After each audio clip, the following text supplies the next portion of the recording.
उड़ीसा में एक आदमी जिसका नाम जीतू मुंडा या मुंडे है, वो गरीब आदमी बेचारा, उसकी बहन का इंतकाल हो गया। उसकी बहन के बैंक अकाउंट में मात्र 16-17 हजार रुपये पैसे थे। वो गरीब आदमी था, बैंक गया, बैंक वालों से बड़ी रिक्वेस्ट की, मैं गरीब आदमी हूं, अनपढ़ आदमी हूं, मेरी बहन का खाता था, ये पासबुक है, 16-17 हजार रुपये मेरी बहन के अकाउंट में, मुझे ये पैसा दे दो, मुझे बड़ी जरूरत है। बैंक वालों ने कहा जब तक आप अपनी बहन के मरने का सबूत नहीं लाएंगे, जब तक आप डेथ सर्टिफिकेट नहीं लाएंगे, जब तक आप मृत्यु प्रमाण पत्र नहीं लाएंगे, हम आपको ये पैसा नहीं दे सकते।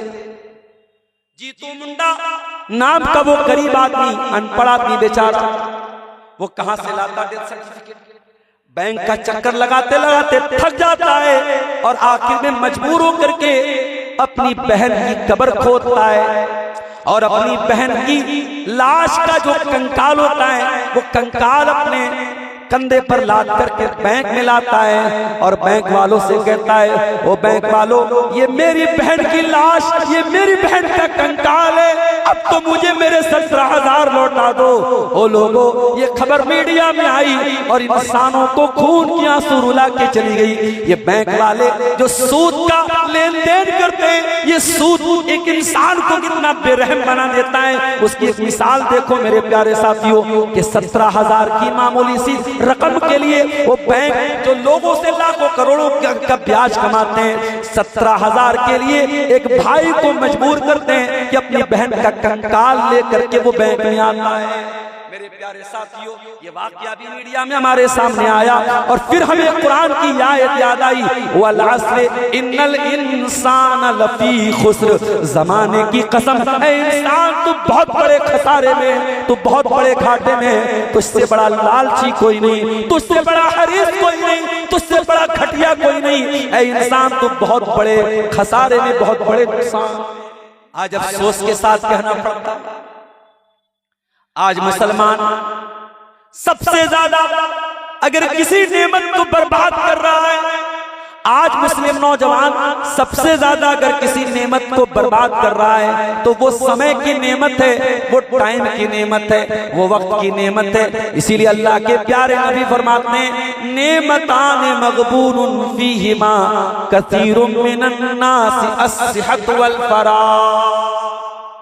दो नेमतें ऐसी हैं कि जब तक आपके पास होती हैं आप कदर नहीं करते हैं, जब चली जाती हैं तब आपको एहसास होता है कि काश ये नेमत हमको वापस मिल जाए।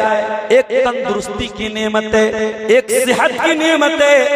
कल तक आप तंदुरुस्त थे, आज शुगर हो गया, चाय पीने बैठे तो बगैर चीनी की चाय पी रहे, रसगुल्ला आ रहा है, गुलाब जामुन आ रहा है, बकरे का गोश्त आ रहा है, सारे लोग खा रहे हैं, आपको नहीं खाना है। कल जब आपके पास सेहत थी आपने बेहिसाब खाया, आज सेहत बर्बाद हो गई। आज दूसरों को देख करके मेरे प्यारे साथियों आपको अपना दिल महसूसना पड़ रहा है। बहुत बड़ी नेमत है सेहत की नेमत, तंदुरुस्ती की। ओ मेरे नौजवानों, आज अल्लाह ने आपको सेहतमंद बनाया है। इस सेहत और तंदुरुस्ती की हालत में आप नमाज पढ़ सकते हो। कल अल्लाह न करे लाठी लेकर के मस्जिद में आना पड़ेगा और कांपते कांपते लाठी लेकर के जब मस्जिद में आओगे तुम्हारी आंखों से आंसू बहेंगे और तुम्हें एहसास होगा, काश जब मैं 20 साल का हट्टा कट्टा नौजवान था, जब मैं तंदुरुस्त था, काश तब मैं मस्जिद में नमाज के लिए आया होता। सेहत बहुत बड़ी नेमत है मेरे साथ। अभी आपने बिल्कुल लेटेस्ट मामला देखा, आपके इसी इलाके में, इसी झारखंड की सरजमीन में एक नौजवान आलिम दीन का इंतकाल हुआ। हमारे बड़े करीबी, हमारे बड़े अजीज मौलाना असलम हक्कानी रहमतुल्लाह अलैह का इंतकाल हुआ। कितनी उम्र थी? मैं समझता हूं मुश्किल से 50 साल की उम्र रही होगी। पिछले महीने में 30 मार्च को प्रोग्राम था और उसी इलाके में मजराडी में मेरा प्रोग्राम था। मैं बड़तल्ला में रात में सोया हुआ था, गहरी नींद में सोया था। असलम हक्कानी साहब आए, मुझे उठाने की कोशिश की, मैं सोया हुआ था, नहीं उठ पाया। नींद खुली, फोन आया, मौलाना आप मेरे इलाके में आए, मेरे घर से चाय पी के जरूर जाइएगा। मैं वहां से उनके घर गया, चाय नाश्ता कराया, अपना मदरसा दिखाया, बच्चियों के लिए कमरे बना रहे थे, कमरे दिखाया, मुझसे वीडियो भी रिकॉर्ड करवाया। क्या खबर थी कि 30 मार्च को जो इंसान अपने मदरसे का दौरा करवा रहा है, अप्रैल के आखिर आते आते वो अल्लाह को प्यारा हो जाएगा। स्टोन का ऑपरेशन तो हजारों लाखों लोग करवाते हैं, लेकिन मेरे प्यारे साथियों, जब मौत का फरिश्ता आपके पास आने वाला हो, जब मौत लिखी जा चुकी हो, वो ऑपरेशन करने वाला कोई मामूली डॉक्टर नहीं था। कल उनके छोटे भाई का फोन आया, मैंने कहा क्या बात थी, क्या डॉक्टर ने लापरवाही कर दी, क्या इलाज में कमी हो गई? कहा नहीं मौलाना, डॉक्टर बहुत माहिर था, मेरे वालिद का भी ऑपरेशन उसी ने किया था, बहुत सारे मरीजों का ऑपरेशन उसने किया था, मेरे वालिद साहब ऑपरेशन के 20 मिनट के बाद चलने लगे थे। कहा डॉक्टर में कोई कमी नहीं थी, इलाज में कोई कमी नहीं थी, बस इतना ही कहना पड़ेगा कि अल्लाह का फैसला आ चुका था और भाई की मौत का वक्त तय हो चुका था। उनका बेटा जो हाफिज कुरान भी है और आलिम दीन बन रहा है, अपने बाप का जनाजा पढ़ा रहा है और रोता चला जा रहा है, अपने आंसुओं पे कंट्रोल नहीं कर पा रहा है। ओ लोगों, ये तंदुरुस्ती बहुत बड़ी नेमत है, ये जिंदगी बहुत बड़ी नेमत है। कब ये जिंदगी खत्म हो जाएगी, कब आप दुनिया के लिए मरहूम हो जाएंगे, कब आप दुनिया के लिए, आज आप हैं और कल दुनिया आपको था के नाम से याद करेगी। फला साहब बहुत अच्छे थे, बहुत अच्छा बाप था, बहुत अच्छा शौहर था, बहुत अच्छा बेटा था, आज आप हैं और कल था बन जाएंगे। उसके पहले मेरे प्यारे साथियों, अपने अमाल की इस्लाह कर लो, अपने गिरबानों में झांक लो, अपने अमल की इस्लाह कर लो। मेरे प्यारे साथियों, अल्लाह के नबी फरमाते, नेमतान मगबूनुन फीहिमा कसीरुम मिनन नासी अस्सिहत वल फराग। दो नेमतें ऐसी हैं कि उन दो नेमतों की लोग कदर नहीं करते हैं। एक तंदुरुस्ती की नेमत है और एक वक्त की नेमत है, टाइम की नेमत है।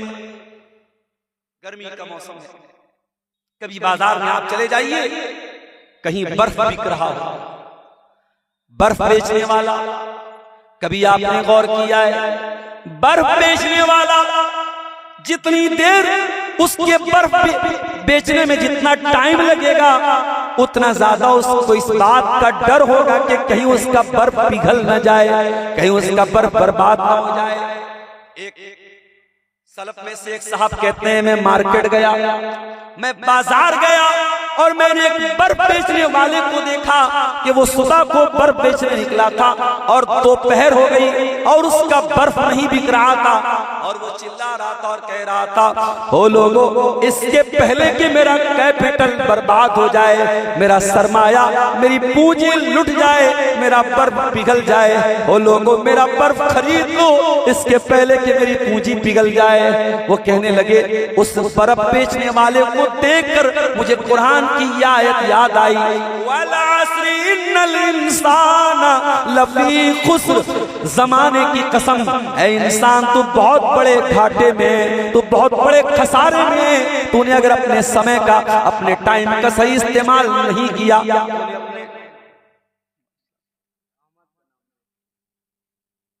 आप ला के दे दीजिए, मैं आखिर में सबके लिए दुआ करूंगा। अब ऐसे बीच में मुअज़्ज़ज़ सामीन, आप लोग दानो खैरात करते रहें। शेख उस फील्ड के में थोड़ा कम महारत रखते हैं, उससे दिलचस्पी नहीं लेते हैं। आप बाद में दुआ कर देंगे शेख, आप लोग चंदा देते रहें, शेख को तकरीर करने में डिस्टर्ब ना करें।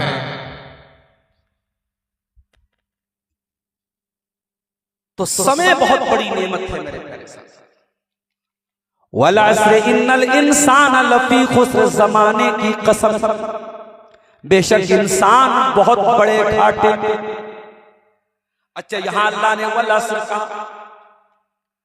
असर का एक मतलब जमाना भी होता है और एक मतलब असर का टाइम भी होता है। और पांचों टाइम की नमाज में सबसे अहम नमाज असर की नमाज। हाफिजू अलस्सलावाति वस्सलातिल वुस्ता, अल्लाह ने कुरान में फरमाया तमाम नमाजों की हिफाजत करो और खास तौर से बीच वाली नमाज की यानी असर की नमाज की हिफाजत करो। दो नमाजें बड़ी टफ होती, एक फजर की नमाज, एक असर की नमाज। फजर में भी आदमी आमतौर से सोया रहता है और असर के टाइम में या तो सोया रहता है या कारोबार में। इसीलिए अल्लाह के प्यारे नबी फरमाते हैं मन सल्लल बरदैनी दखलल जन्ना, तो जो दो ठंडी नमाजें पढ़ेगा यानी फजर की नमाज पढ़ेगा और असर की नमाज पढ़ेगा वो जन्नत में जाए। असर की नमाज बहुत अहम नमाज है मेरे प्यारे साथी। अल्लाह ताला असर की नमाज की कसम खा के कह रहा है, असर के टाइम की कसम खा के कह रहा है इन्नल इंसान लफी खुस्र, बेशक तमाम के तमाम इंसान घाटे में हैं। और घाटे में कैसे घाटे में? अल्लाह ने फरमाया लफी खुस्र। अरबी ग्रामर के एतबार से अल्लाह ने नकरा इस्तेमाल किया और नकरा ताज़ीम के लिए आता है, यानी बहुत बड़े खसारे में है, बहुत बड़े नुकसान में है। आप कहेंगे मौलाना नुकसान कहाँ हो रहा है? एक जमाना था लाल बथानी में कोई पक्का मकान नहीं था, आज कितने पक्के मकान हो गए। भागलपुर से आज साहेबगंज तक पूरी बेहतरीन हाईवे रोड बन रही है। आज कटिहार को मनिहारी से को आज लाल बथानी से जोड़ने के लिए और साहेबगंज से जोड़ने के लिए इतना बड़ा ब्रिज तैयार हो रहा है, इतनी तरक्की हो रही है, बड़े बड़े ब्रिज बन रहे हैं, बड़े बड़े हाईवे बन रहे हैं। आज इंसान इतना तरक्की कर रहा है और कुरान कह रहा है 1400 साल से लेके आज तक कुरान ये कह रहा है इन्नल इंसान लफी खुस्र, इंसान घाटे में है। ये बात समझ में नहीं आती। आइए मैं आपको समझाता हूं। आज 30 तारीख है, अब तो 12 बजे के बाद डेट चेंज हो जाती है, लेकिन चलिए हम 30 ही मान लेते हैं। आज से 4 दिन पहले जिस स्टेट में मैं रहता हूं उत्तर प्रदेश के एक इलाके जिसका नाम संभल है, उस संभल में एक लड़की की शादी तय होती है। लड़की का नाम गुलफिशा है, लड़की के वालिद का नाम मोहम्मद शकील है और शादी जिससे तय होती है लड़के का नाम मोहम्मद मुस्तफा है। लड़का मुरादाबाद का रहने वाला है। आप मैप उठा के देखेंगे तो संभल और मुरादाबाद में बहुत ज्यादा डिस्टेंस नहीं। लड़की संभल की रहने वाली, लड़का मुरादाबाद का रहने वाला। लड़की गुलफिशा, लड़का मोहम्मद मुस्तफा। लड़की का बाप गरीब आदमी। रिश्ता तय होता है और 26 अप्रैल इतवार के दिन निकाह तय होता है कि बारात आएगी और लड़की को विदा करके लड़के वाले लेके जाएंगे। लड़की के बाप ने बड़ी मेहनत मुशक्कत करके, बड़े इंतजामात करके, कर्जे लेके 7 लाख रुपए के सामान को खरीद करके लड़के वालों के हवाले किया और 3 लाख कैश रकम भी दे दी और बारातियों के खाने का इंतजाम भी कर दिया। ऐन शादी के 3-4 दिन पहले लड़के वालों ने धमकी दी, हमको 10 लाख रुपए और कैश दोगे और एक स्कॉर्पियो गाड़ी दोगे तब हम बारात लेके आए। लड़की का बाप गरीब आदमी, बड़ी मुश्किल से कैसे कैसे उसने इंतजाम करके 10 लाख का इंतजाम किया था। अब मजीद 10 लाख को कहां से लाना? लड़की का बाप मजबूर हो गया। 26 अप्रैल की तारीख आई, इतवार का दिन आया। गुलफिशा दुल्हन बन के अपने घर में तैयार है, मगर बारात नहीं आई। लड़के वाले बारात लेके नहीं आए। वीडियो सामने आया, लड़की अपने बाप का दामन पकड़ पकड़ के रोती चली जा रही है। अब्बा जान, क्या इसी दिन के लिए आज आपने पाला था? आज आपकी बनी बनाई इज्जत खाक में मिल रही है। आज मैं दुल्हन बनी, आज बारातियों के स्वागत के और इंतजाम के लिए उनके खाने पीने का इंतजाम है, मगर वो दौलत के लुटेरे और लालची नहीं आए। और लड़की बेचारी अपने बाप का दामन पकड़ के रो रही है। FIR कराई गई, पुलिस कार्रवाई कर रही है। एक खबर हमारे सामने मीडिया की आई मेरे साथ, और ये नाम जितने आपने सुने ये सब मुसलमान नाम है। लड़की वाले भी मुसलमान, लड़के वाले भी मुसलमान। आज हम कहते हैं फला हम पर बड़ा जुल्म कर रहा है, फला हम पर बड़ा अत्याचार कर रहा है। नहीं नहीं मेरे भाइयों, हम तो खुद बहुत बड़े जालिम हैं। हमसे बड़ा कोई जालिम नहीं है, हमसे बड़ा लालची कोई नहीं है। आज कितनी बेटियां हैं जो जहेज की वजह से जिंदगी उनकी बर्बाद हो रही है। अब जरा इस वाक़े को याद करो और कुरान करीम की इस आयत पर गौर करो। इन्नल इंसान लफी खुस्र, जमाने की कसम है इंसान तू बहुत बड़े घाटे में। तू लाख बड़े बड़े ब्रिज बना ले, तू रोड बना ले, तू हाईवे बना ले, तू करोड़पति नहीं अरबपति बन जाए, अगर तेरे अंदर इंसानियत मर जाए, तेरे अंदर का इंसान मर जाए, तेरे अंदर से दीन खत्म हो जाए, तेरे अंदर से ईमान खत्म हो जाए, ऐ इंसान ये बड़ी बड़ी बिल्डिंगें तुझे फायदा न पहुंचा पाएंगी। इन्नल इंसान लफी खुस्र, इंसान बहुत बड़े घाटे। एक वाकया अपने सामने ये रखिए, बिल्कुल लेटेस्ट वाकया है। एक और वाकया अपने सामने रखिए। इसी हमारे भारत का एक स्टेट है उड़ीसा, जिसको अब ओडिशा कहा जाता है। उड़ीसा में एक आदमी जिसका नाम जीतू मुंडा या मुंडे है, वो गरीब आदमी बेचारा, उसकी बहन का इंतकाल हो गया। उसकी बहन के बैंक अकाउंट में मात्र 16-17 हजार रुपये पैसे थे। वो गरीब आदमी था, बैंक गया, बैंक वालों से बड़ी रिक्वेस्ट की, मैं गरीब आदमी हूं, अनपढ़ आदमी हूं, मेरी बहन का खाता था, ये पासबुक है, 16-17 हजार रुपये मेरी बहन के अकाउंट में, मुझे ये पैसा दे दो, मुझे बड़ी जरूरत है। बैंक वालों ने कहा जब तक आप अपनी बहन के मरने का सबूत नहीं लाएंगे, जब तक आप डेथ सर्टिफिकेट नहीं लाएंगे, जब तक आप मृत्यु प्रमाण पत्र नहीं लाएंगे, हम आपको ये पैसा नहीं दे सकते। जीतू मुंडा नाम का वो गरीब आदमी, अनपढ़ आदमी बेचारा, वो कहां से लाता डेथ सर्टिफिकेट? बैंक का चक्कर लगाते लगाते थक जाता है और आखिर में मजबूर होकर के अपनी बहन की कब्र खोदता है और अपनी बहन की लाश का जो कंकाल होता है वो कंकाल अपने कंधे पर लाद करके बैंक में लाता है और बैंक वालों से कहता है, वो बैंक वालों ये मेरी बहन की लाश, ये मेरी बहन का कंकाल है, अब तो मुझे मेरे 17,000 लौटा दो। ओ लोगों, ये खबर मीडिया में आई और इंसानों को खून की आंसू रुला के चली गई। ये बैंक वाले जो सूद का लेन देन करते हैं, ये सूद एक इंसान को कितना बेरहम बना देता है, उसकी एक मिसाल देखो मेरे प्यारे साथियों कि 17,000 की मामूली सी रकम के लिए वो बैंक जो लोगों से लाखों करोड़ों का ब्याज कमाते हैं, 17,000 के लिए एक भाई को मजबूर करते हैं कि अपनी बहन का कंकाल लेकर के वो बैंक में आता है। मेरे प्यारे साथियों, ये वाकया भी मीडिया में हमारे सामने आया और फिर हमें कुरान की आयत याद आई, वल अस्र इन्नल इंसान लफी खुस्र, जमाने की कसम है इंसान तू बहुत बड़े खसारे में, तू बहुत बड़े घाटे में, तुझसे बड़ा लालची कोई नहीं, तुझसे बड़ा हरीफ कोई नहीं, तुझसे बड़ा घटिया कोई नहीं, ऐ इंसान तू बहुत बड़े खसारे में, बहुत बड़े नुकसान। हाँ, अगर इस नुकसान से बचना है तो 4 चीजें आपको अपने अंदर पैदा करनी पड़ेगी। इल्लल्लज़ीना आमनू व अमिलुस सालिहाति व तवासौ बिल हक़्क़ि व तवासौ बिस सब्र। सबसे पहले तो आपको ईमान वाला बनना पड़ेगा। ओ मुसलमानों, शायद कभी आपको अफसोस होता हो, हम लाल बथानी के एक छोटे से गांव में रहते हैं जहां आने जाने में भी बहुत मसले हैं। हमारा ड्राइवर कहने लगा, मौलाना आइंदा लाल बथानी चलने को मत बोलिएगा। मैंने कहा क्या मसला है? बोले देखिए रास्ता कितना खराब है, मिर्जा चौकी से इतने बड़े बड़े गड्ढे थे, पानी भरा था, बड़े बड़े ट्रक फंसे हुए थे, डर लग रहा था कहाँ 4 व्हीलर बैठ जाएगी, रात का समय है, कौन हमारी मदद के लिए आएगा।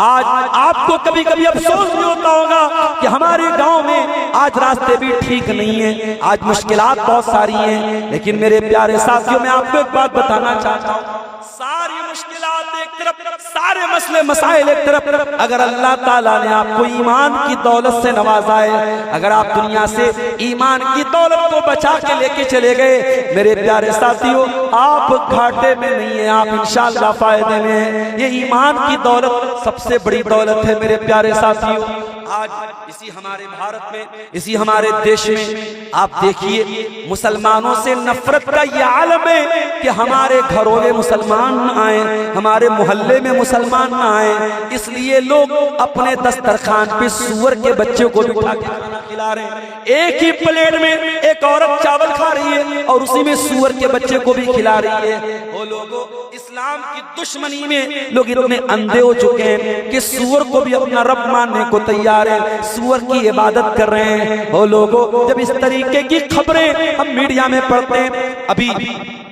एक मौलाना साहब, हालांकि वो अहले हदीस नहीं थे, दूसरे मसलक के थे, वो बरेली जा रहे थे, उनके किसी बड़े उनके पीर का उर्स था, उसमें जा रहे थे और ट्रेन में वो सफर कर रहे थे और अचानक कुछ कहा सुनी हुई और उसके बाद घर वालों से उन्होंने आखिरी जो फोन किया उसके बाद फोन मिलना बंद हो गया, आउट ऑफ नेटवर्क हो गए और अगले दिन बरेली स्टेशन के करीब उनकी लाश पाई जाती है। उनकी बेवा औरत के आंसू आज मीडिया पर नजर आ रहे हैं, मगर न मानवाधिकार वालों को कोई होश आ रहा है, ना इस मुल्क में जानवरों और इंसानों के हुकूक की बातें करने वालों को कोई फर्क पड़ रहा है। मुसलमान का खून इतना सस्ता हो चुका है मेरे प्यारे साथियों, ये बात याद रखो, हम कट जाएं, मर जाएं, खत्म हो जाएं, लेकिन दुनिया से अगर ईमान को बचा के लेके चले गए तो मेरे भाइयों ये घाटे का सौदा नहीं है। इसीलिए कुरान हमसे कहता है वला तमूतुन्ना इल्ला व अंतुम मुस्लिमून, ऐ मुसलमानों तुम्हें मौत ना आए मगर ईमान की हालत में, मरो तो ईमान की हालत में मरो, जिंदगी की आखिरी सांस तक अपने ईमान की हिफाजत करो। ओ लोगों, ओ साहिबगंज वालों, ओ लाल बथानी वालों, अपने बच्चों को तौहीद का पाठ पढ़ा के दुनिया से जाना।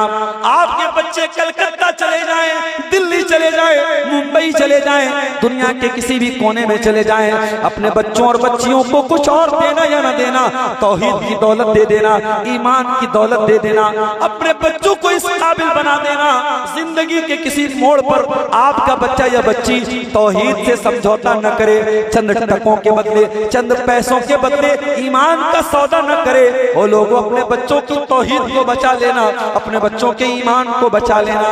अरे इब्राहिम अलैहिस्सलाम को देखो, जिनकी सुन्नत को हम एक महीने के बाद जिलहिज्जा के महीने में कुर्बानी के मौके पर जिनकी सुन्नत को हम जिंदा करेंगे, इब्राहिम की एक सुन्नत तो ये भी है मेरे साथियों, इब्राहिम अल्लाह से दुआ करते हैं वजुनुबनी व बनी अन नअबुदल असनाम, ऐ अल्लाह मुझे और मेरे बच्चों को तू शिर्क से बचा लेना, मुझे और मेरे बच्चों को तू बुत परस्ती से बचा लेना, ऐ अल्लाह मेरी औलाद को कभी शिर्क के अंदर मुब्तला न करना।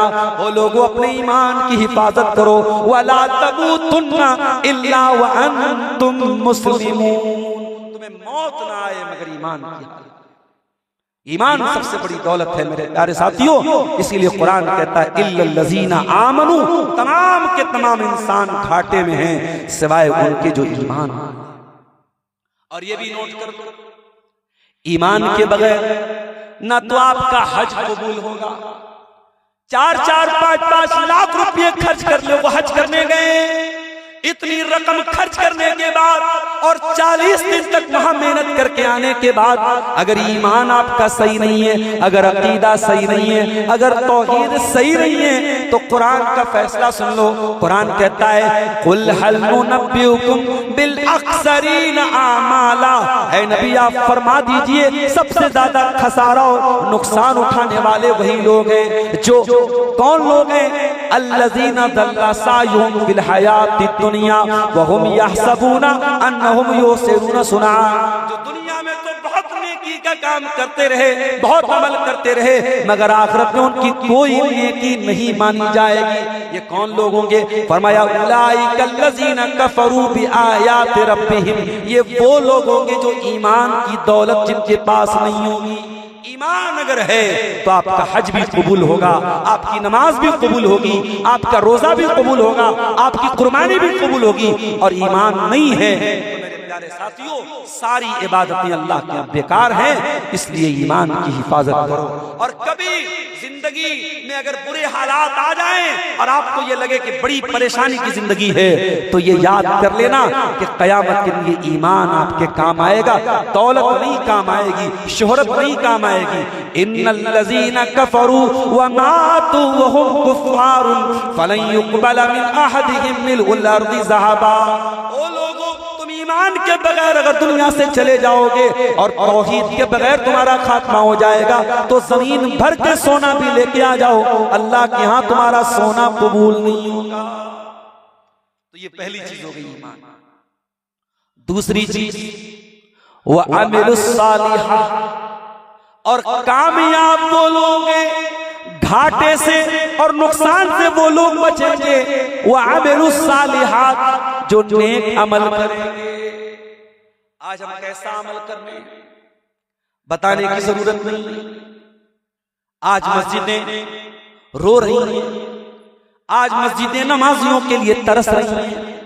शराब के अड्डे मुसलमानों से भरे, बेपर्दगी और बेहयाई में मुसलमान लड़कियां आ गए, जिनाकारी में मुसलमान आ गए, हरामखोरी में मुसलमान आ गए। वो अमिलुस सालिहात, जब तक हम नेक अमल नहीं करेंगे तब तक हम कामयाब नहीं हो सकते। ये 4 दिन की जिंदगी मेरे प्यारे साथी, जिस दिन खत्म हो जाएगी, अल्लाह की कसम, जैसे मोबाइल की चार्जिंग खत्म हो जाए आप बेचैन हो जाते हैं। पता नहीं किसका किसका कॉल आ रहा होगा, पता नहीं किसका किसका मैसेज आ रहा होगा। मोबाइल की चार्जिंग खत्म हो जाए तो आप सबसे पहले ये तलाश करते हैं कैसे मैं अपने मोबाइल को जल्दी से चार्जिंग कर दूं, जल्दी से मेरा मोबाइल ऑन हो जाए। मोबाइल तो एक बार डिस्चार्ज हो जाए तो दोबारा चार्जिंग कर सकते हो, लेकिन मेरे प्यारे साथियों, जिंदगी अगर डिस्चार्ज हो जाएगी दोबारा चार्जिंग नहीं कर पाओगे। जिंदगी एक बार ऑफ हो जाएगी दोबारा ऑन नहीं कर पाओगे। अल्लाह कुरान में कहता है हत्ता इज़ा जा अहदहुमुल मौत, जब तुम्हारे पास मौत आएगी, क़ाल रब्बिरजिऊन, इंसान कहेगा ऐ अल्लाह एक चांस और दे दे, एक मौका और दे दे। ऐ अल्लाह मौत आ गई, मर गया मैं, ऐ अल्लाह बहुत से काम पेंडिंग थे, एक मौका और दे दे। लअल्ली आमलु सालिहा, ऐ अल्लाह लड़की की शादी करना था, ऐ अल्लाह बेटे का निकाह करना था, ऐ अल्लाह मकान बनाना था, ऐ अल्लाह सरकारी नौकरी की तैयारी कर रहा था, नौकरी लेना था। ये सारी हसरतें, ये सारी आरज़ुएं छोड़ के गया है, मगर मौत के बाद क्या कहता है? लअल्ली आमलु सालिहा, ऐ अल्लाह एक मौका और दे दे। लड़की की शादी के लिए मौका नहीं मांग रहा हूँ, मकान बनाने के लिए मौका नहीं मांग रहा हूँ, बिजनेस करने के लिए मौका नहीं मांग रहा हूँ। ऐ अल्लाह बड़े पापों में जिंदगी गुजारी, बड़े गुनाहों में जिंदगी गुजारी, ऐ अल्लाह बहुत नाराज कर दिया तुझको, ऐ अल्लाह बहुत पाप कर दिया मैंने, ऐ अल्लाह एक चांस और दे दे। ऐ अल्लाह वादा करता हूँ, प्रॉमिस करता हूँ, ऐ अल्लाह अब सिर्फ नेक अमल करूंगा, अब अच्छा अमल करूंगा, ऐ अल्लाह अब वही अमल करूंगा जिससे तू राजी होता है। अल्लाह फरमाएगा कल्ला इन्नहा कलिमतुन हुवा काइलुहा व मिन वराइहिम बरज़खुन इला यौमि युबअसून। ऐ मेरे बंदे, ये तो बस तेरी एक बात है जो तेरे मुंह से निकल रही है, तेरी ये ख्वाहिश कभी पूरी नहीं होगी, तेरी ये बात कभी पूरी नहीं होगी। मेरे प्यारे साथियों, मरने के बाद हम जिस चीज की तमन्ना करेंगे, बेहतर ये है कि हम जिंदगी में उसकी तैयारी कर लें। कुरान कहता है इल्लल्लज़ीना आमनू व अमिलुस सालिहात, ईमान वाले बन जाओ और नेक अमल करने वाले बन जाओ, हम तुम्हें नुकसान से बचा लेंगे, हम तुम्हें खसारे से। 2 चीजें हो गई। तीसरी चीज वतवासौ बिल हक़, और हक बात की एक दूसरे को तबलीग करते रहे। आज कटिहार से लेकर के साहेबगंज तक, संथाल परगना का पूरा इलाका, लालमटिया से लेकर बरहेट तक और बरहेट से लेकर बरहरवा तक, अल्हम्दुलिल्लाह बहुत बड़ी आबादी अहले हदीस की। और मैं बड़े फख्र से पूरे हिंदुस्तान में कहता हूँ, मैं मुंबई में भी ये बात कहता हूँ, मैं कर्नाटक में भी ये बात कहता हूँ कि पूरे हिंदुस्तान में इतना बड़ा अहले हदीसों का बेल्ट शायद कहीं होगा कि एक तरफ से पूरी आबादी अहले हदीसों की है। मगर मेरे प्यारे साथियों, बहुत अफसोस के साथ कहना पड़ता है कि आज आप मुर्दा अहले हदीस हो चुके हैं।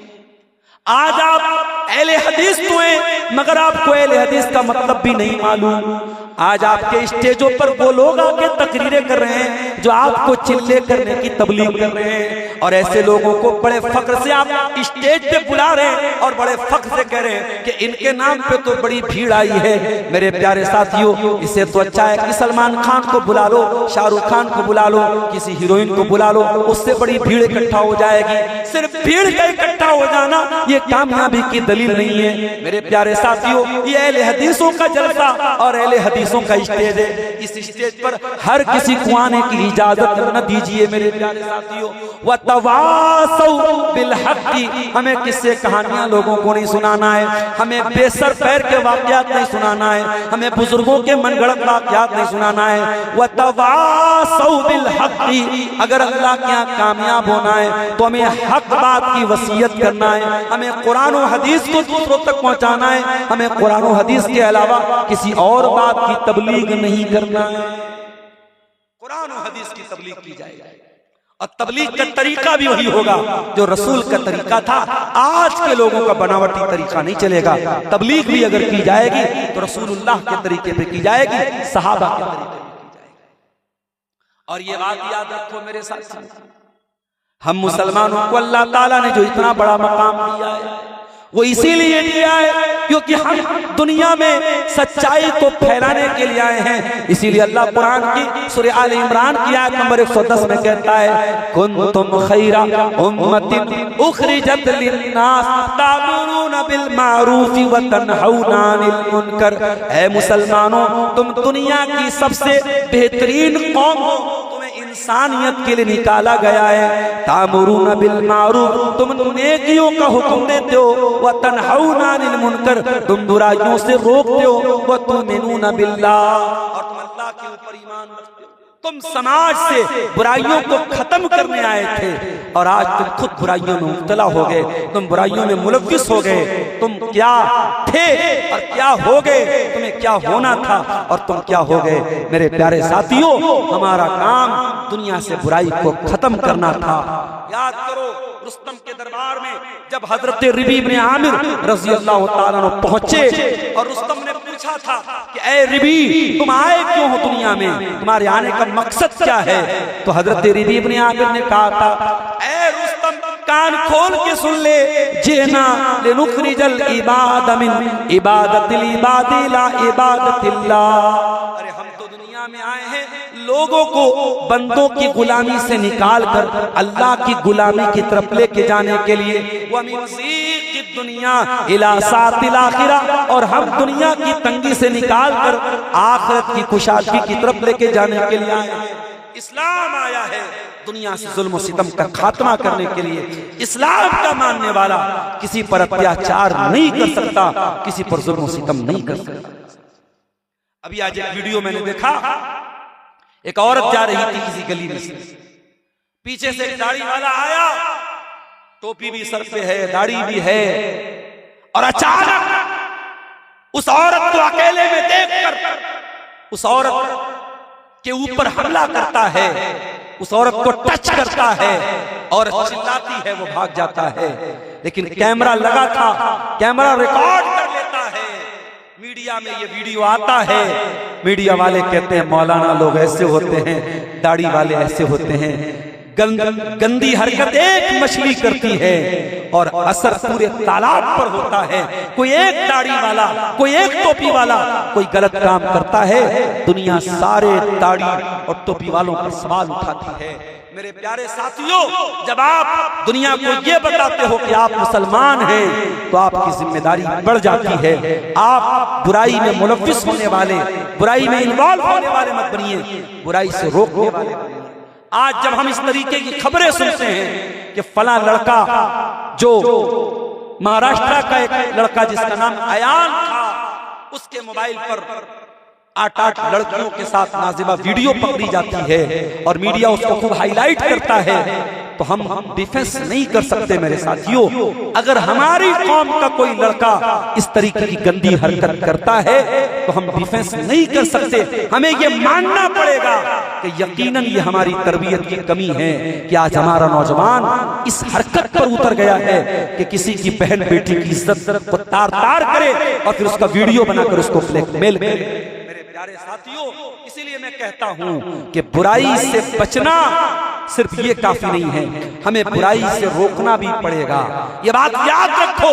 ये जलसे जो आज हो रहे हैं, बहुत सारे लोगों के पेट में बड़ा दर्द हो रहा है। ये जलसे क्यों हो रहे हैं, ये प्रोग्राम क्यों हो रहे हैं, ये उलमा के बयान क्यों हो रहे हैं? जब तक ये जलसे और प्रोग्राम हो रहे हैं, मैं बार बार कहता हूं, जलसों और प्रोग्रामों में जो चीजें गलत हैं उनको आप रोकिए। मैं कल भी उनके खिलाफ बोलता था, आज भी बोल रहा हूं और इंशाअल्लाह जब तक जिंदगी है तब तक बोलूंगा।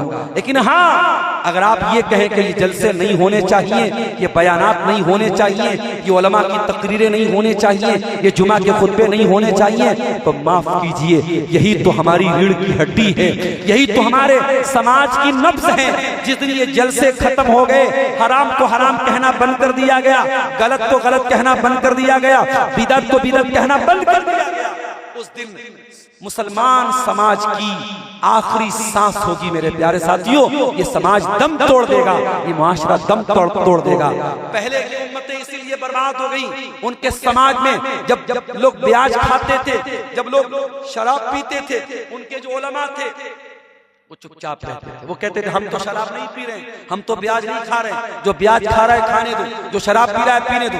अल्लाह ने कुरान में फरमाया, लुइनल्लज़ीना कफरू मिन बनी इस्राईल अला लिसानी दाऊद व ईसा इब्न मरियम ज़ालिका बिमा असौ व कानू यातदून। यहूदियों के ऊपर हजरत ईसा ने भी लानत की और हजरत दाऊद ने भी लानत की।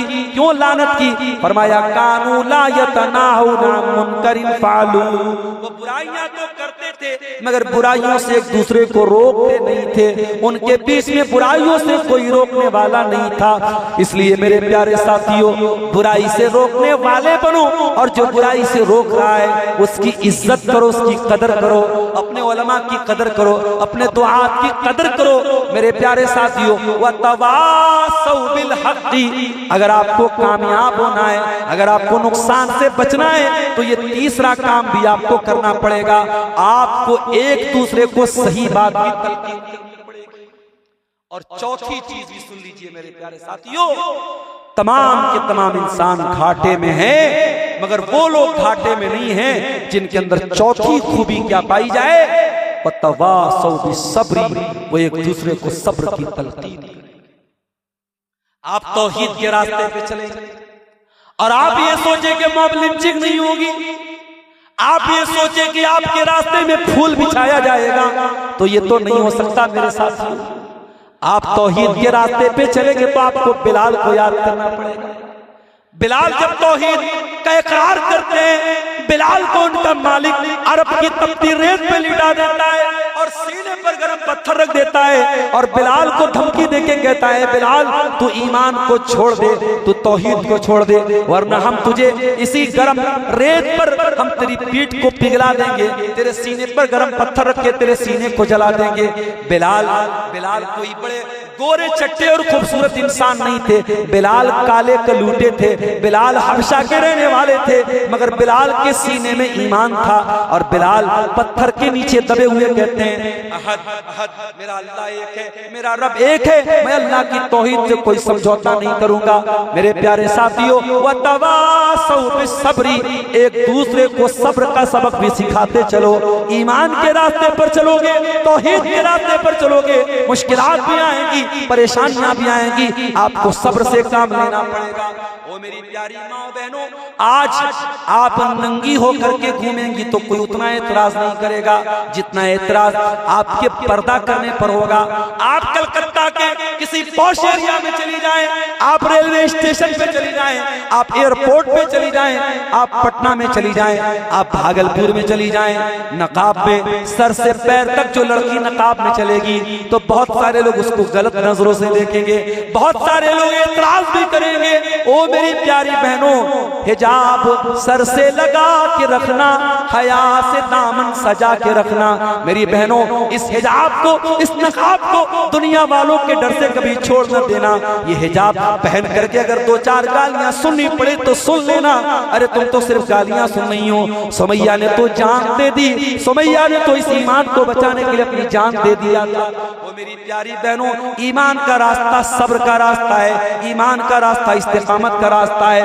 वतवासौ बिस्सब्री, अगर नुकसान से और खसारे से बचना है तो चौथा काम ये करना पड़ेगा कि तुम्हें सब्र अपने अंदर पैदा करना पड़ेगा। अब एक बात ये भी समझ लीजिए, सब्र का मतलब क्या है? सब्र का मतलब भी समझ लीजिए। आज की तकरीर का खुलासा, सब्र किसको कहते हैं? रात में 3:15 बजने वाले और फजर की अजान मेरे ख्याल से 4 बार बजे होने वाली। आप अपने घर पे गए, 15 मिनट बाकी है, रात भर आप तकरीर सुन के आए हैं और फजर की अजान में मान लो 15 मिनट बाकी। अब नींद बहुत तेज आ रही है, बदन भारी हो रहा है, आराम का तकाजा ये है, आंखों का तकाजा ये है कि जल्दी से सो जाया जाए। लेकिन हय्या अलस्सलाह, अस्सलातु खैरुम मिनन नौम का तकाजा ये कि नहीं, फजर की अजान हो जाएगी, मैं नमाज पढ़ के ही सोऊंगा, मैं नमाज पढ़े बगैर नहीं सोऊंगा। यही तो सब्र है मेरे साथ, अपनी ख्वाहिशात पे कंट्रोल करना। मेरे नौजवानों, आज अल्लाह की कसम जिना करना बहुत आसान हो चुका है।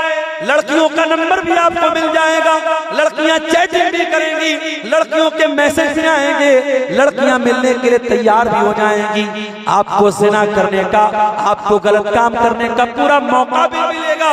लेकिन आप अल्लाह के डर से, दुनिया की अदालतों के डर से नहीं, दुनिया के पुलिस के डर के नहीं, दुनिया के कानून के डर से नहीं, अल्लाह की पकड़ के डर से अपने आप को ज़िना से बचा लें। और जो लड़कियां आपको गलत रास्ते पर बुलाने की कोशिश करें, उन लड़कियों को ब्लॉक कर दें। उन लड़कों को मेरी बहनों तुम ब्लॉक कर दो, ज़िना के रास्ते से दूर हो जाओ। ये भी तो सब्र है। वतवासौ बिस्सब्री, अपने नफ्स को बुराई से रोक लेना, बुराई के तकाजे से अपने आप को कंट्रोल कर लेना, ये भी तो सब्र है। और कुरान कहता है अगर खसारे से बचना है, अगर नुकसान से बचना है तो वतवासौ बिस्सब्री, आपको सब्र का दामन भी थामना पड़ेगा। बगैर सब्र का दामन थामे आप अल्लाह ताला क्या कामयाब नहीं हो सकते।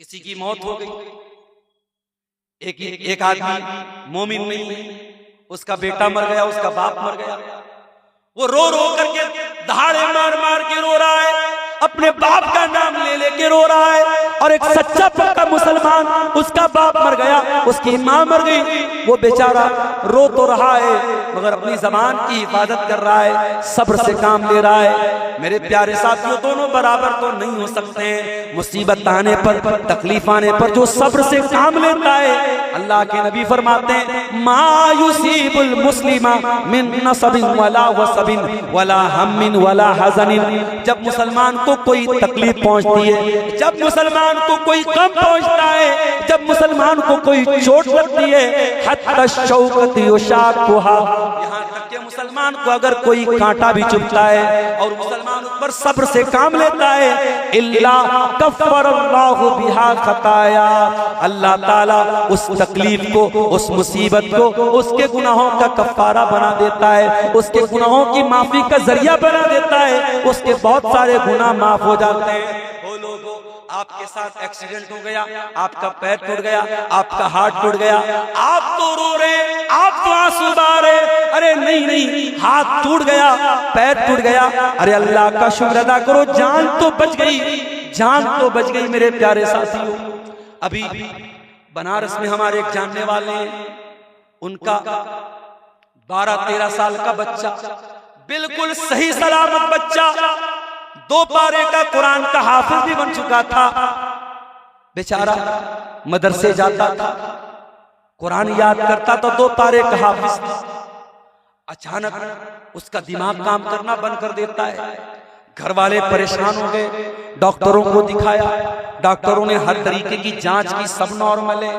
कुरान की आयतें पढ़ पढ़ के दम भी कराई गई, रूहानी इलाज करने वालों को भी बुलाया गया जो कुरान के जरिए जादू का इलाज करते हैं, उन्होंने कुरान के जरिए भी इलाज किया, मगर वो लड़का आज इस पोजीशन पर पहुंचा है, 12-13 साल का वो बच्चा अपनी तमाम बातें भूल चुका है, अपने बाप को बाप भी नहीं कह रहा है, अपनी माँ को माँ भी नहीं कह रहा है। 12-13 साल का बच्चा है, लेटरिन उसका बाप उसको कराने जाता है, पेशाब उसका बाप उसको कराने जाता है। बाप टीचर था, स्कूल में पढ़ाता था, बच्चे की ये हालत देख के बाप ने नौकरी छोड़ दी है और 24 घंटे बच्चे की निगरानी कर रहा है। ओ लोगों, आपका बच्चा जरा सी तकलीफ में पड़ जाए, आप परेशान हो जाते हो, जरा उस बाप के बारे में सोचो, वो कितनी बड़ी आजमाइश में मुब्तला हो गया, जिसका 12-13 साल का बच्चा 2 पारा कुरान का याद करने के बाद आज इस अंजाम को पहुंचा है। मेरे प्यारे साथियों, मुसीबतें जिंदगी में जब भी आए तो ये सोच लेना कि ये मुसीबत तो हमारे गुनाहों का कफ़ारा बन रही है, हमारी गलतियां माफ हो रही हैं, हमारे दर्जात अल्लाह ताला क्या बुलंद हो रहे हैं। और यही फर्क होता है एक मोमिन में और एक काफिर में। एक मोमिन के ऊपर जब कोई मुसीबत आती है तो मोमिन सब्र से काम लेता है, और मोमिन को जब कोई नेमत मिलती है तो मोमिन अल्लाह ताला का शुक्रिया अदा करता है। और अल्लाह के नबी फरमाते हैं कि मोमिन के तो दोनों हाथ में लड्डू हैं, अगर नेमत मिलती है तो शुक्रिया अदा करता है, और तकलीफ आती है तो सब्र से काम लेता है। तो ये 4 चीजें जिसके अंदर पाई जाएंगी वो खसारे और नुकसान से बच जाएगा। इल्लल्लज़ीना आमनू व अमिलुस्सालिहाती व तवासौ बिल हक़्क़ि व तवासौ बिस्सब्री, जो लोग ईमान वाले बन जाएं, जो नेक अमल करने वाले बन जाएं, जो हक बात को दूसरों तक पहुंचाने वाले बन जाएं, और जो सब्र की तलकीन करने वाले बन जाएं, ये 4 क्वालिटीज जिनके अंदर पैदा हो जाएंगी, मेरे प्यारे साथियों, वही कामयाब होने वाले और वही खसारे से बचने वाले हैं। आखिर में मैं उन तमाम हज़रात के हक में दुआ करता हूँ जिन्होंने अपनी तरफ से या अपने मरहूमीन की तरफ से आज इस जलसे में इस मदरसे को ताउन किया है। अल्लाह ताला तमाम चंदा देने वालों के चंदों को कबूल फरमाए, और जो मरहूमीन की तरफ से जिन्होंने यहाँ सदक़ात और अतियात दिए हैं, चाहे वो कैश की शक्ल में दिया हो या जेवरात आए हो या कुरान आया हो, अल्लाह उन तमाम मरहूमीन की मग़फ़िरत फरमाए। अल्लाह ताला सूरे असर के अंदर जो पैगाम दिया गया है उस पैगाम पर हम सबको अमल की तौफीक अता फरमाए। ये 2-3 सवाल आया है, जवाब देने के बाद खत्म करते हैं। आदमी मरने के बाद ख्वाब में आना अच्छा है, और अच्छा और बुरा दिखना, उसकी क्या ताबीर है? देखिए, ख्वाब में किसी मरे हुए इंसान का आना ये नॉर्मल बात है, उसको लेकर के बहुत परेशान नहीं होना चाहिए। अगर अच्छी हालत में वो नजर आ रहा है तो उलमा ने उसकी ताबीर ये बताई है, इसका मतलब कि वो कब्र में सुकून से है, आलम बरज़ख में सुकून से है। और अगर वो ख्वाब में मरने के बाद जो इंसान आ रहा है अगर वो बुरी हालत में आ रहा है, इसका मतलब कि वो तकलीफ में है। अगर उसके वारिसीन में से, उसके घर वालों में से अगर कोई इस तरीके का ख्वाब देखे तो उसको चाहिए कि वो अपने उस मरहूम की तरफ से कुछ सदका खैरात कर दे। बस इतनी सी बात है, उसको लेकर के बहुत ज्यादा परेशान नहीं होना चाहिए। आदमी की कब्र में जो झाड़ जंगल लग जाता है उसकी सफाई कर सकते हैं या नहीं? कर सकते हैं, मगर उसको कोई बहुत अहमियत नहीं देनी चाहिए कि जब कब्र के ऊपर अगर झाड़ वगैरह निकल गया है तो इससे कोई कब्र के अंदर कोई मसला हो रहा है, ऐसा कुछ नहीं है। देखिए कब्र को हमें नॉर्मल रखना है, कब्र को बहुत नुमाया करना कि भाई उसको बिल्कुल हम हिफाजत करें और उसको संवार करके रखें, ये इसकी कोई जरूरत नहीं है। अगर बहुत बिला वजह का वहां पे झाड़ जंकाल लगा हुआ है और डर इस बात का है कि लोग इसको कब्र नहीं समझेंगे और वहां पे आमतौर से चलने लगेंगे और कब्र की बेहुरमती हो जाएगी, तो उस सूरत में आप उस झाड़ वगैरह को साफ कर सकते हैं। लेकिन ऑलरेडी अगर कब्रिस्तान में है और नॉर्मल उसके ऊपर घास फूस निकल रही है तो उसको लेकर के बहुत टेंशन नहीं लेना चाहिए। नजर मानना और पूरा नहीं किया है उसके ऊपर गुनाह है या नहीं? बिल्कुल गुनाह है। अगर किसी ने नजर मानी है तो उसको पूरा करना चाहिए, और अगर नजर ऐसी चीज की मानी है जिसको पूरा करने की ताकत नहीं है तो अल्लाह ताला से तौबा और इस्तिगफार करे और कसम का जो कफारा है वो कफारा अदा करे। क्या लिखा है? बीज भंडार दुकानदार 400 रुपये पूरी नकद खाद बेचता है, वही 500 रुपये बाकी दूसरे किसान को देता है, क्या ये सूद कहलाएगा? देखिए बीज की बात नहीं, किसी भी चीज की बात नहीं। मिसाल के तौर पर मैं मोबाइल बेचता हूं, अब मैं ये मोबाइल अगर कोई नकद लेने आता है, मैं कहता हूं भाई तुम नकद दोगे मैं 10,000 का दूंगा, अगर उधार लोगे तो 12,000। तो अगर पहले से कीमत तय है और वो कीमत वक्त के साथ बढ़ेगी नहीं, मिसाल के तौर पर अगर आपने 1 साल के अंदर दे दिया तो मैं 12,000 लूंगा, अगर 2 साल में आपने पैसा दिया तो मैं 14,000 लूंगा, तब वो सूद हो जाएगा। लेकिन आपने अगर किसी को सामान किस्त पर दिया या उधार दिया और पहले से कीमत डिक्लेयर कर दी और नकद की कीमत अलग रखी और उधार की कीमत अलग रखी, तो उसमें इंशाअल्लाह कोई मसला नहीं है, कोई हर्ज की बात नहीं है, वो सूरत जायज है। लेकिन पहले से तय न किया जाए या समय के हिसाब से अगर बढ़ाया जाए तब वो सूद में चली जाएगी, उससे हमें बचना चाहिए। मैयत की तरफ से अकीका दे सकते हैं या नहीं, इसके बारे में उलमा का इख्तिलाफ है। कुछ उलमा ने ये बात कही है कि देना चाहिए, क्योंकि हदीस में जो अल्फाज आए हैं कि बच्चा अकीका की वजह से गिरवी रहता है, तो अब बच्चा अगर मर गया और हमने अकीका नहीं दिया तो वालिदैन की मग़फ़िरत वो नहीं करेगा, इस तरीके की बात बाज़ उलमा ने कही। लेकिन इस बारे में जो ज्यादा मजबूत बात है वो ये है कि चूंकि अकीका 7वें दिन करने का हुक्म है और 7वें दिन के पहले अगर बच्चा मर गया है तो उसकी इबादत का वक्त ही नहीं आया था, तो उस पर हमारी अल्लाह ताला की पकड़ क्यों होगी? हाँ, 7वें दिन के बाद अगर बच्चा मरा है तब हमें उसका अकीका करना चाहिए, लेकिन 7वें दिन के पहले अगर मरा है तो हमें अकीका करने की कोई जरूरत नहीं है। वल्लाहु आलम बिस्सवाब। मैयत की तरफ से इफ्तार की दावत दे सकते हैं? ये सवाल भी बार बार पूछा जा रहा है। मैयत की तरफ से सदका खैरात का जिक्र मिलता है, इफ्तार का जिक्र नहीं मिलता है, इसलिए इफ्तार नहीं करना चाहिए। अगर कोई बेटा ये चाहता है कि अपने बाप की तरफ से इफ्तार करे तो उसको अपने बाप की तरफ से करने की जरूरत नहीं है, वो अपनी तरफ से करे, बेटे की हर नेकी का सवाब बाप को मिलेगा। बाप की तरफ से अलग से इफ्तार करने की जरूरत नहीं है। इसका कोई सबूत नहीं मिलता है कि मैयत की तरफ से इस तरीके से इफ्तार कराया जाए। आम सबका खैरात करने का सबूत मिलता है। वल्लाहु आलम बिस्सवाब व आखिरु दावाना अनिल हम्दुलिल्लाहि रब्बिल आलमीन। वस्सलामु अलैकुम। वालेकुम अस्सलाम व रहमतुल्लाहि व बरकातुहू।